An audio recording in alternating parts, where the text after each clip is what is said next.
Here's a great question. God, what are the opportunities that I have right now that are in my life because of my disappointments?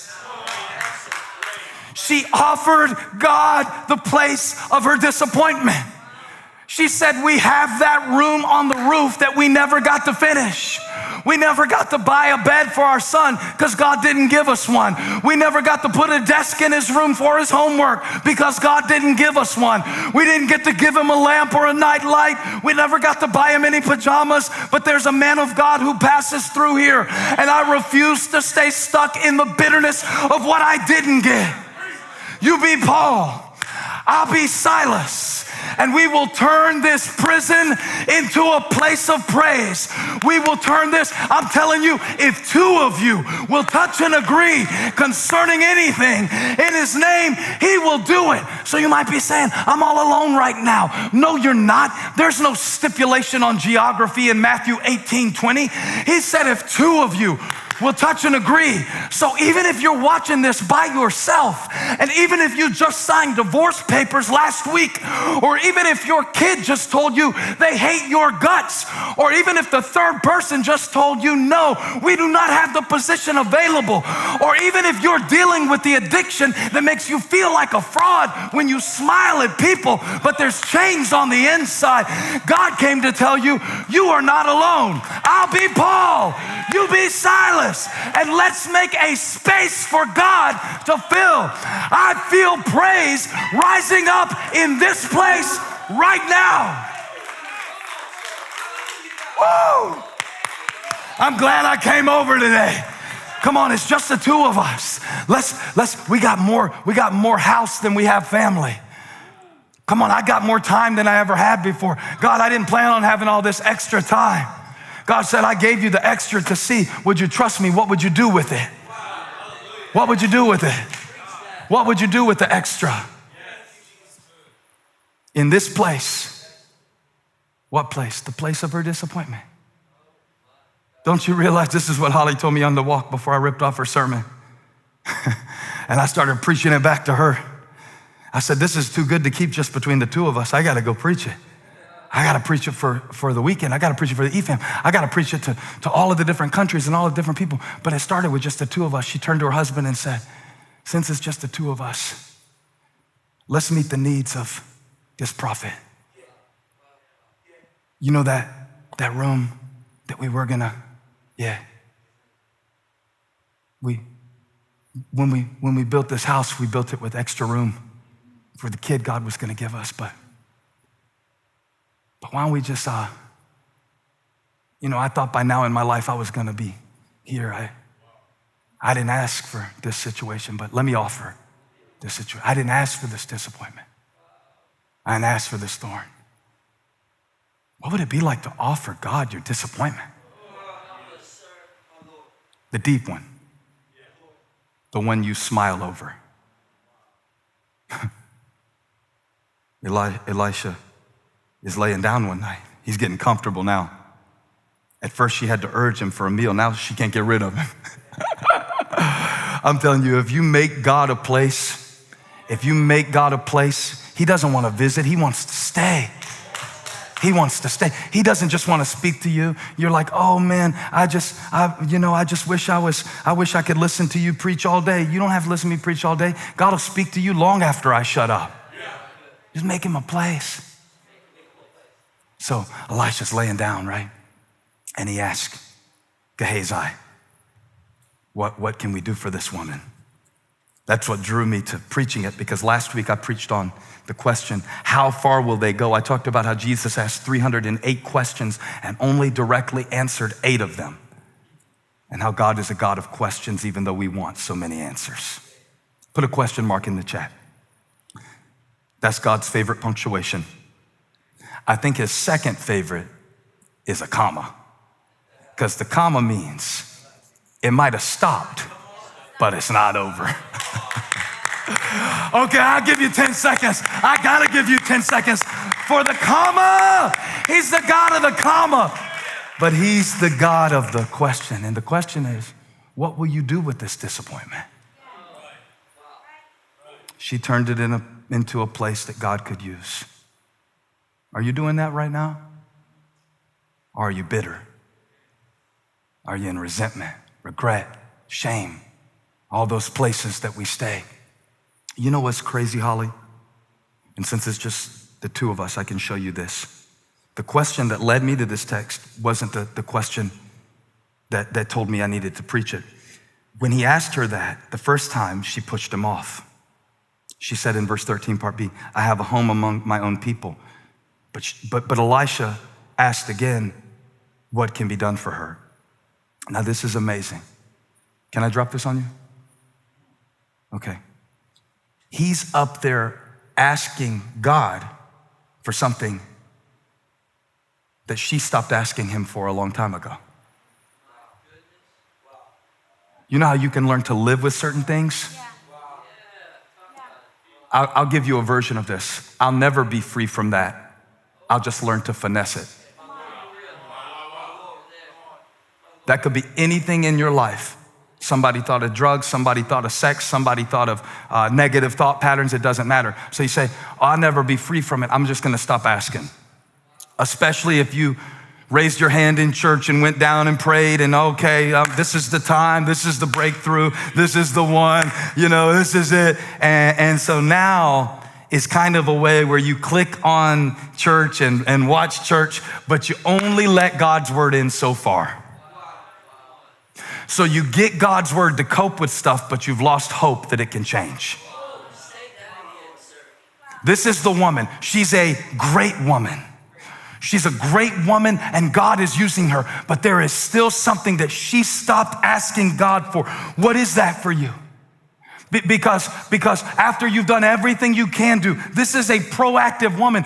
Didn't you see her pushing the prophet around? If you're gonna boss Elisha around, you've gotta be a proactive woman. She's proactive. You see how she's talking to her husband? Get a table, get a lamp, go down there. I know you're old, I know your knees hurt, but we gotta take care of the man of God. Let's get this room set up. She's not some passive woman, but in this area, and everybody has one.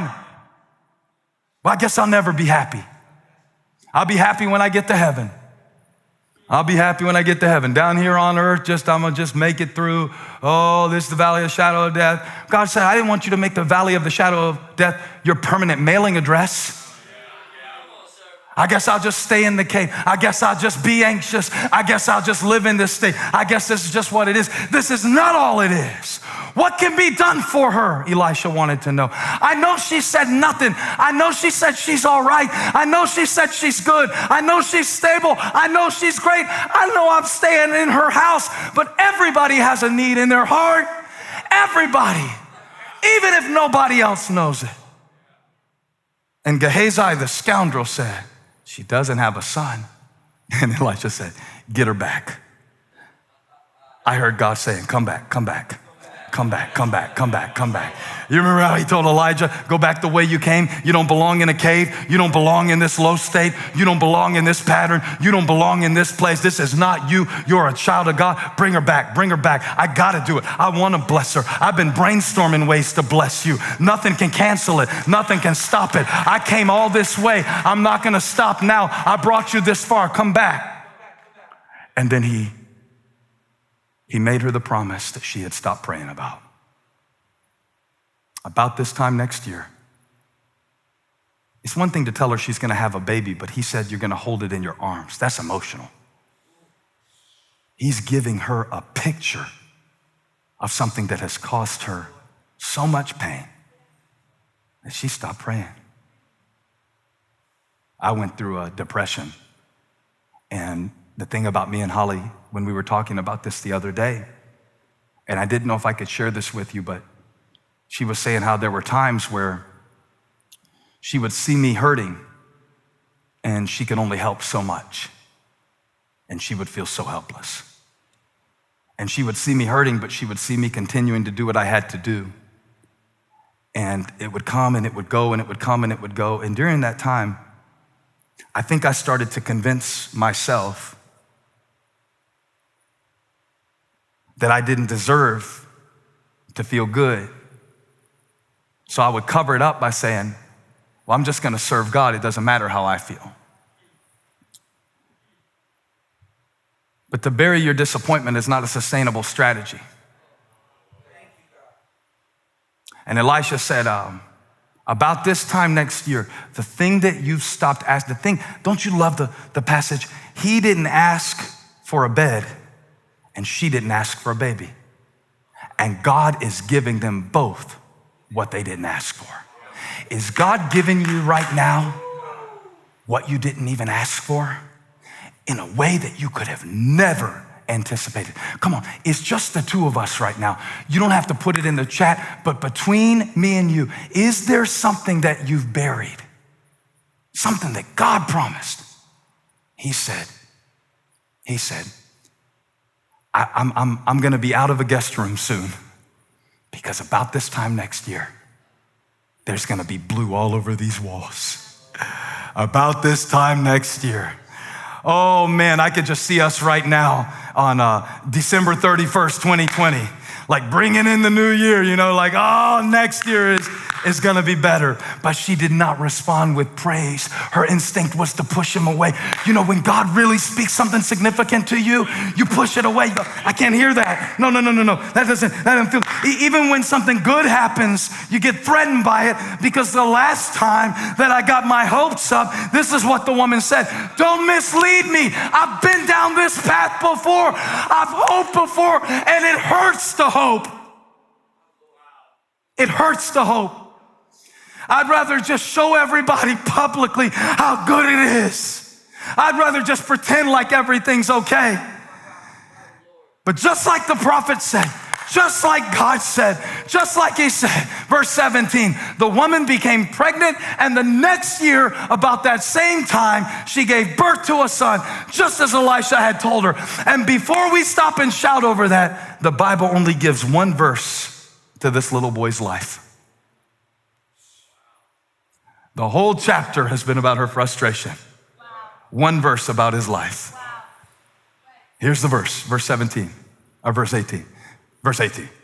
The child grew. One day he went out to his father who was with the reapers. Verse 19. He said to his father, my head. His father told his servant, carry him to his mother. Verse 20. After the servant had lifted him up and carried him to his mother, the boy sat on her lap until noon, and then he died. The only thing the boy ever said in the text is my head. That's the only words he got to say. And then he died. And this is what brought me to the sermon, because after the servant had lifted him up and carried him to his mother, he sat on her lap and died. In verse 21, oh, this is so amazing. Holly, I gotta show you this. God showed me this. It was so good. When we were walking around talking about it, I didn't even know this was in it. She went up and laid him on the bed of the man of God, then shut the door. Somebody say, shut the door.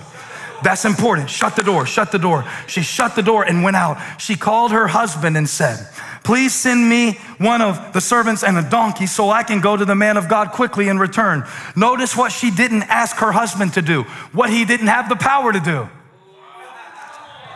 She said, you can give me a donkey, but you can't give me a miracle. Stop expecting out of people what only God can give. This is why we get depressed. We keep waiting on people to complete us. Renee Zellweger was lying to you. If you wait on somebody to complete you, you are going to be in a constant state of suspension, LJ. They can help you. God can use people to bless you, but there are some things that are just between you and God. Only God, just the two of us. I hear God saying, quit putting demands on people that are unreasonable. Let me fill those spaces. Let me have that room. Let me have that question. Hey, thank you for watching. Make sure you subscribe to this channel so you don't miss a single video or live stream, and share this video with a friend. And don't forget, you can join me live every Sunday. Thanks again for watching.